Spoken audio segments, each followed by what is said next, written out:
If you want one of those frameable memories of Kenya's astounding natural beauty, visit the Aberdare Ranges. They'll knock you out.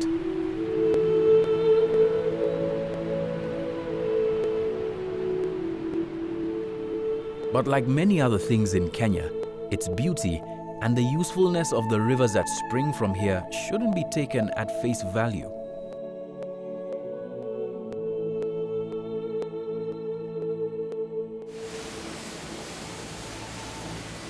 The Aberdares have quenched our thirst as a country for millennia. It's what ties all Kenyans together if you think about it.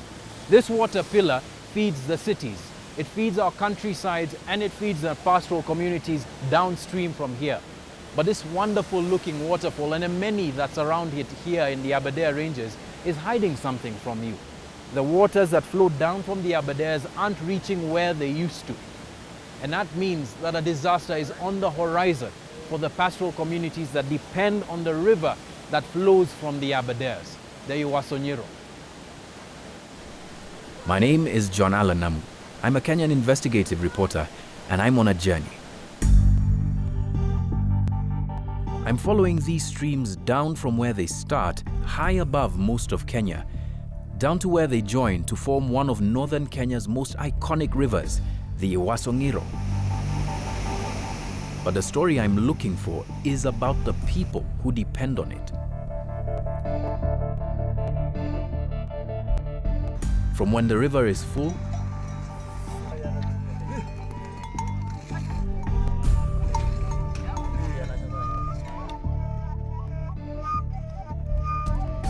to the beginning of the worst drought in 10 years. I want to understand the story behind the drying up river and the conflict that comes when the river ends. I will fight with a panga, with a spear, with my own teeth. No day I will live here. And I have told my sons, who are 7, none should leave this place. They should better perish, because I got them from this soil, and I'll have to fertilize this soil again.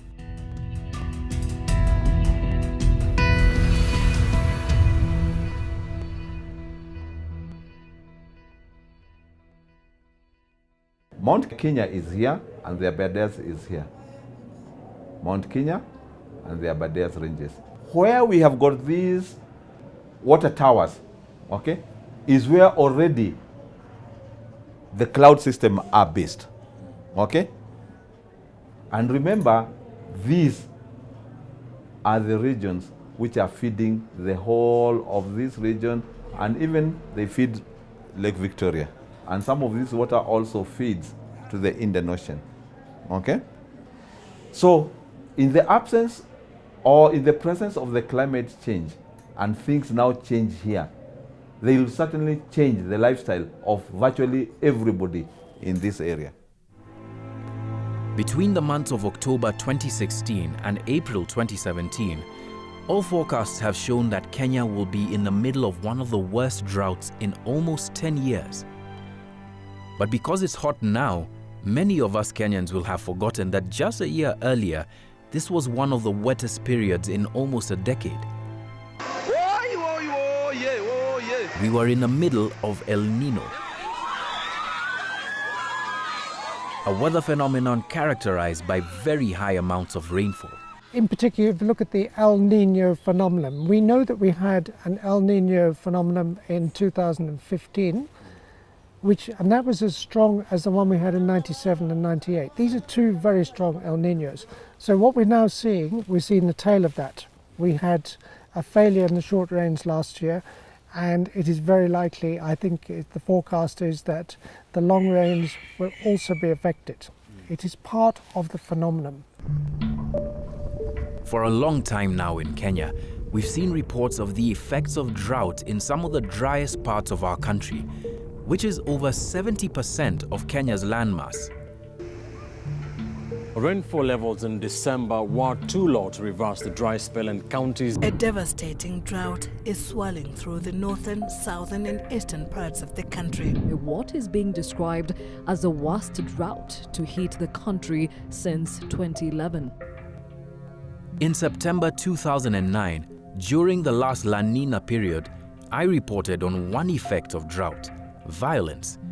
A serious inter-clan conflict over pasture in what is now Isiolo County, Kenya's geographical center and a gateway to the north. It always bothered me that beyond going to the battleground then, I never really heard the stories of those fighting. I've come back exactly 8 years later.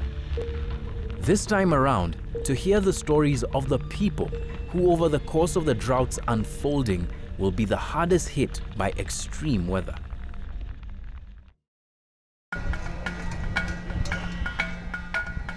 I start at Archer's Post, a trading post where most of Isiolo's communities like the Borana, the Turkana and the Samburu meet.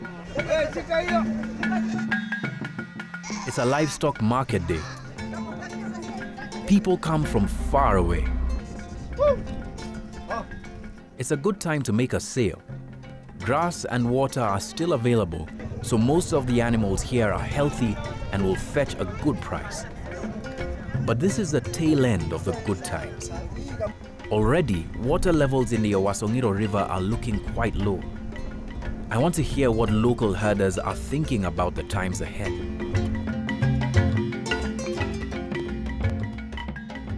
I'm introduced to Lotiriman Letwo. We meet at the noisy mouth of the Owasongiro. He agrees to take us into Samburu County, where a group of his friends are herding their family's livestock. And the further into our trip we get, the drier and harsher the landscape begins to look, and the search for water is on. This village on our way to Lotiriman's friends is a perfect example of what happens when grass around the homestead is no longer available. Hapo. Hapo, hapo.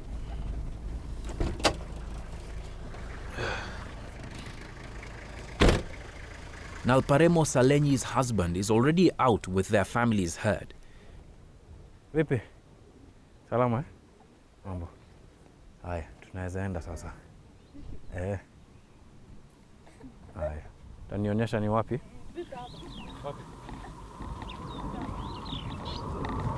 She's been left behind with their 4 children, although it's about a month earlier than she had expected him to leave. Anakaa tu na sisi alafu anaenda kuangalia mali ndio ahamishe mali nyingine kwa sababu nyasi inaanza kumalizika. Kwa sababu mali ni mingi huko ya watu wengi. Na anakaa hata kwa mali kwa sababu hata bii na japo mali nataka mwenyewe ndio iko ndani. Unaweza nieleza kuhusu misimu ambazo zilizopita vile nyasi ilikuwa kufikia sasa? Ile iliyopita nyasi imemalizika baka mbusi hata inamalizika. Mbusi tu inaenda inakataa kuenda inalala hapo. Inaenda inakataa kuenda inalala hapo. Baka basi tu Mungu anaona hiyo tabia yake ananyesha. Anakuta basi lakini amekuta wakati mamalizika. Unaona kama huenda siku itakuwa kama hiyo. Itakuwa hii vile naona itakuwa kama hiyo.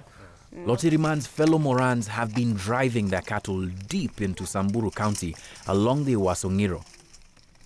Back in Nairobi, hydrologist Dr. Sean Avery, who's been studying Kenya's water systems since 1979, told me why they'd be going in this direction. This is a picture of the basin, which you're familiar with, showing the Lorien Swamp. And this is a magnet because when you look at the basin there and you see where the water goes, In the dry periods, traditionally, the Samburu have always moved into areas where there's pasture.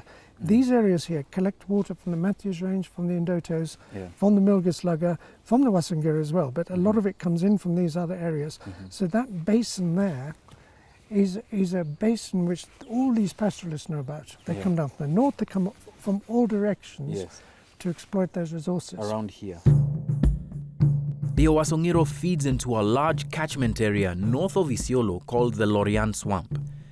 For hundreds of years, this area has been a grass bank for the Samburu, the Borana, the Somali and the Turkana communities, and the Owasongiro feeds this grass bank. But at this time, a lot less water from the Owasongiro is feeding into it.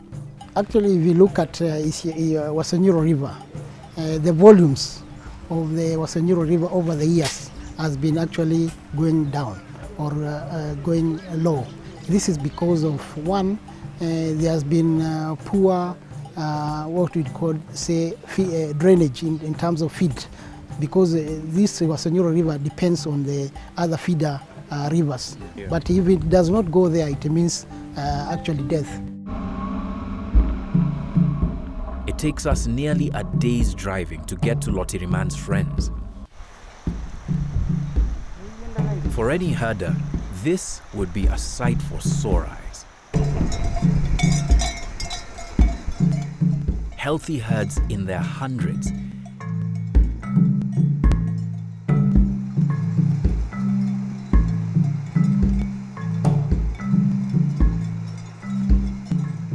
Driven by tens of young herders, some of whom are well armed.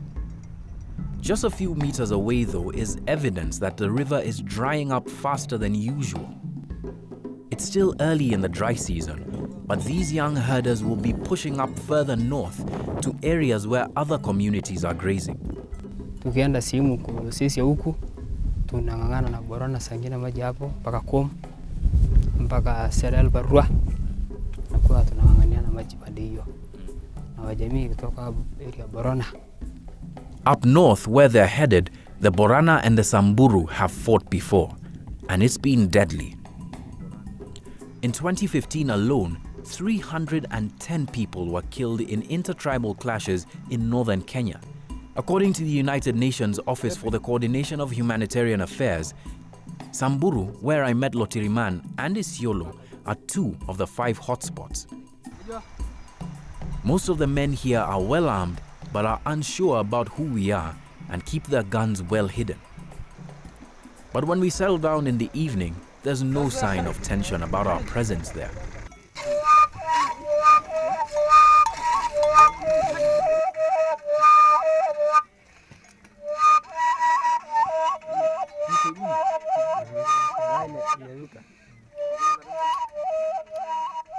Dinner is prepared in a flash, and we all get to eat after the head of the group of these Morans, Juma Leshekwet, gets his share. Even if we paid for the goat.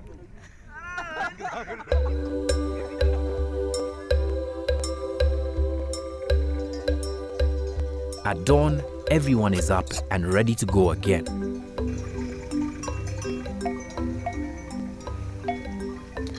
Here in one of the many kraals of the Samburu, the cows are fat and very healthy, and I suspect the kraals of many other communities here along these plains will be the same. It's been a good rainy season and they've been all able to restock. But we're coming to the end of the good times here. And with the end of the good times, grass starts to thin, water becomes in short supply, and competition for those resources becomes even more tense. And with that tension becomes violence that often many people can't resolve and die from.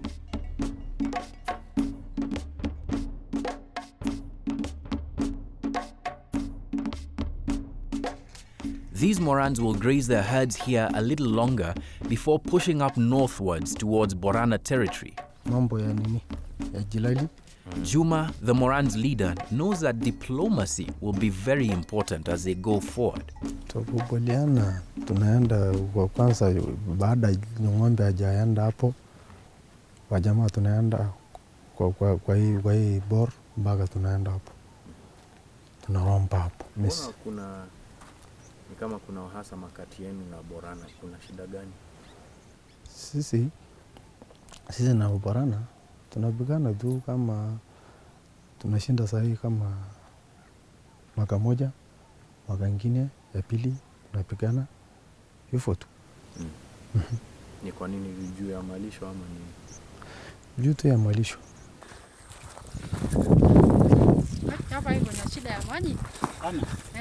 Seasons are changing here. Tough times are ahead. But is that all that's changing? If one looks at the population statistics for Kenya, one of the things that is very striking is that the population growth rates in the drylands is much higher than anywhere than the national average in the country. So although these areas are resource strapped, they have a finite limited resource by virtue of the fact that they are drylands. The irony is they've been put under much more disproportionate pressure by virtue of very significant increases in human population. According to the last census, the populations in West Pokot, Turkana, Samburu and Isiolo are growing at 5%, almost double the national average. With bigger families, more and different kinds of livestock are needed, and water is getting harder to come by.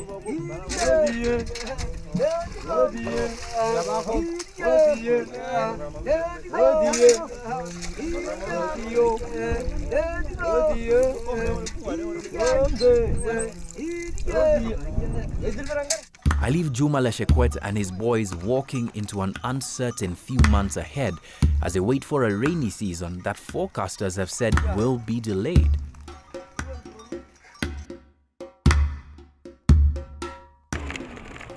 I come back in late October when the rain is supposed to start falling. This time we head into Borana territory.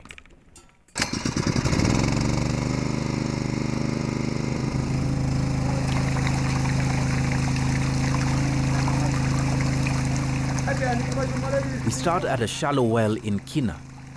There's nothing shallow about it anymore. With the rains delaying, people have to go deeper and deeper to get water. Na hii inaitwaje? Hii jina yake. Jina yake? Dalaj. Dalaj. So kama kiangazi itaendelea na mtapata mvua, mnatarajia kama mvua? Itakwenda. Mingi. Itakwenda. Haj Goresi's cattle are getting thinner, but he's holding out hope that the rains will fall soon. We're deep into October at this time, 2 weeks past the estimated period when the rains were supposed to fall. It's the turn of his cattle and goats to drink at the trough. With so many people here hoping to keep their animals alive, everyone has to respect order. And it's order that Haj hopes will keep communities from fighting. A respected elder here in Kina, he's been part of the team that negotiated the Modogashe Declaration, an agreement between the communities living in Isiolo about where to graze. Sasa hawa edha wamebanga hii ardhi wametenga pali tatu. Hii ardhi ya Kina wametenga pali tatu. Iko wakati ya mvua imetengwa bande hii, na kuna hapa katikati imetengwa wakati ya jilali ya kawaida. Jilali ya kawaida. Najua saa hii ni jilali ya kawaida tu. Ya saa hii. Tukipata mvua ni jilali ya kawaida. Lakini tukikosa hii mvua ndio hatari. Sasa kuna wakati ya jilali kama hii tumebanga. Na tumebanga tena wakati ya ile jilali mbaya ile jilali mbaya kabisa, hatari kabisa.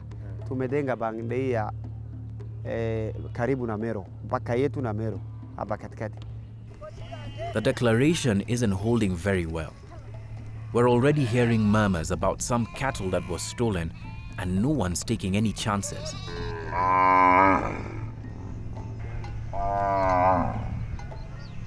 Na naona bado warani huwa wanalinda na hii ni yangu. Hii ni halali. Hii tumepeleka kwa serikali. Hiyo sisi hatubigi na watu, hatunyang'anyi na watu. Hii ni ya kuchunga hii mali tu. Lakini kama kuna amani, kuna haja hii nini? Jo amani, tukisema amani, Sasa warani wa Kore, najua jana wamechukua ng'ombe ya Borana. Kore, Samburu. Wamechukua jana. Sasa hiyo ndio tunaogopa. Iko haja. Iko haja.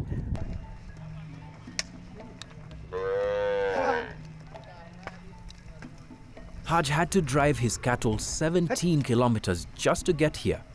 And as I go deeper into Borana territory, I see clearly just how desperate the search is getting. If ever there was a symbol of how badly this region needs water, then this is it. This is or was the Grisa Dam, a water pan that would gather the people of Isiolo County towards it. So promising it was that when they'd come here to quench their thirst all those 10 years ago when the government built this dam, the government also set up a chief's office here. Settlements started to come up.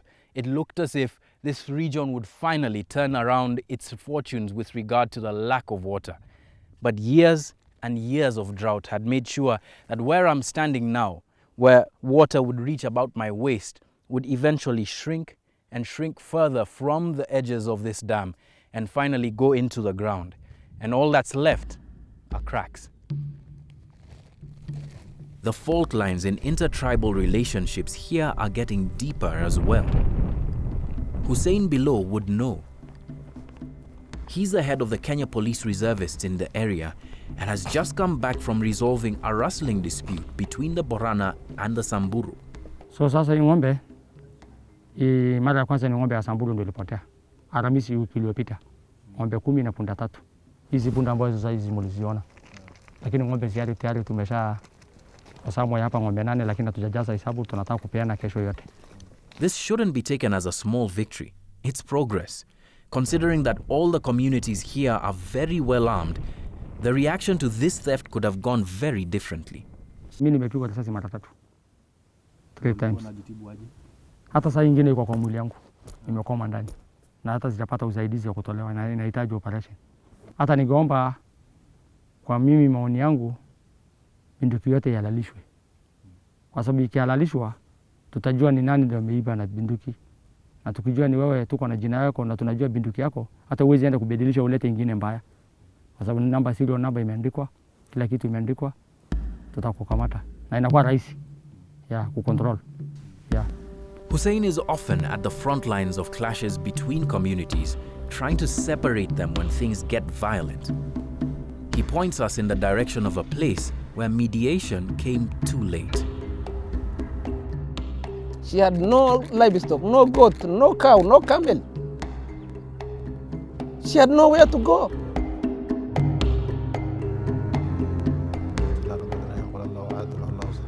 Na hiyo pena hawezi toka kwa hati yangu mpaka nikufe.